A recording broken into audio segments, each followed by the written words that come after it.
Hi boys and girls, today for Unit 6 in Skills, we are going into Lesson 15.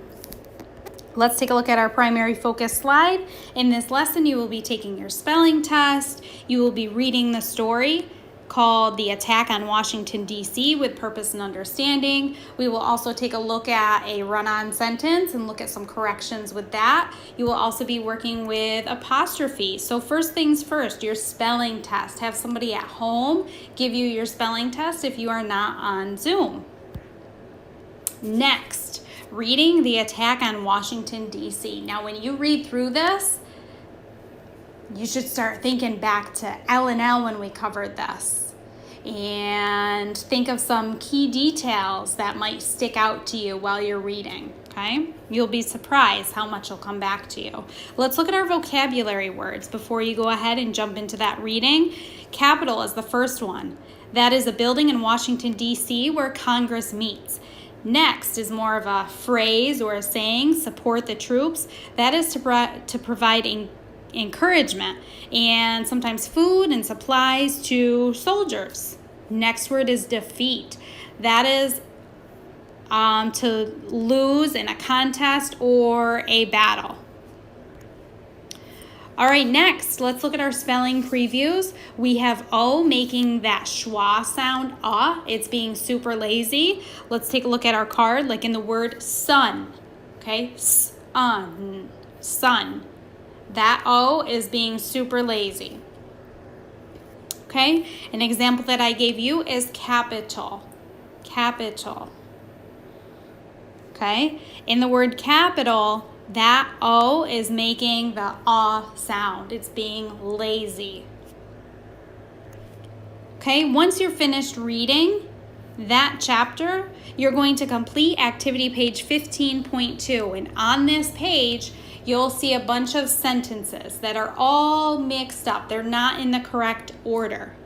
So your job is to place a number 1 through 5 next to the sentence to put them in the correct order. So whatever happened first, you're going to put a 1 next to it. Whatever happened after that, a 2. Okay, and so forth. You can pause this video now, read through the chapter, and then complete this page. Or there's always the end of the video. You can do it then. All right, let's take a look at run-on sentences. Nobody likes a run-on sentence. They don't really make sense. They might be too long, okay? Let's look at this one. We went to lunch Tuesday. We will go again Friday. There's something wrong there. Now remember, a complete sentence needs a subject and a predicate. Okay? This sentence has 2 predicates in it. Now remember, a predicate is telling what the subject is doing in the sentence. In this case, it's went to lunch Tuesday and will go again Friday. There's 2 predicates in that sentence. That doesn't really make a whole lot of sense. Let's take a look at our first bullet point in orange here. We can split this run-on sentence up into 2 sentences. For example, we went to lunch Tuesday. You have your subject, which is we, and then you have your predicate, went to lunch Tuesday. Next, we have we will go to lunch again Friday. Again, you have your subject and you have your predicate. Done. Okay, let's look at our next example. We went to lunch Tuesday and we'll go again Friday. What did they do there? That's still one sentence. What did they do? What's the difference?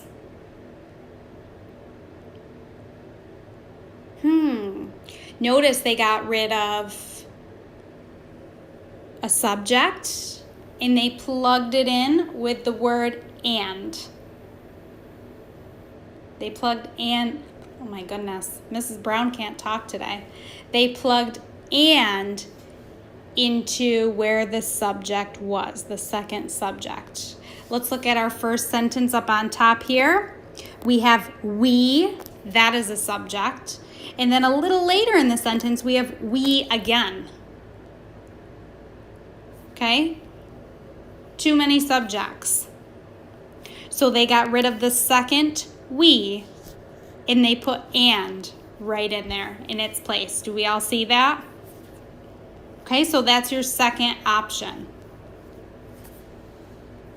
All right, now that we touched on run-on sentences, let's go on to reviewing apostrophes. Now, an apostrophe is used to show possessions and to replace missing letters in contractions. Let's take a look at this example here.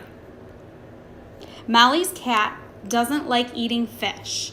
Notice the apostrophe and the S at the end of Molly's. Okay, that's to show that Molly owns that cat. Next, we have an apostrophe in the word doesn't. Why on earth is there an apostrophe there? Okay, doesn't is a contraction of two words, does and not. Now, what letter was taken out of does not to make doesn't? If you said O, you are correct. That O in not was taken out. So you needed to replace it with an apostrophe. Anytime you take a letter out or letters, replace it with that apostrophe. Okay? You are going to do a little practice with apostrophes on activity page 15.3. Okay, that is it for today for skills. Okay, so you're reading through your story.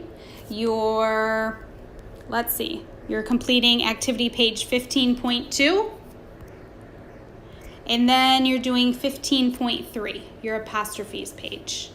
And that's it for today for skills, boys and girls. I hope you have a great day.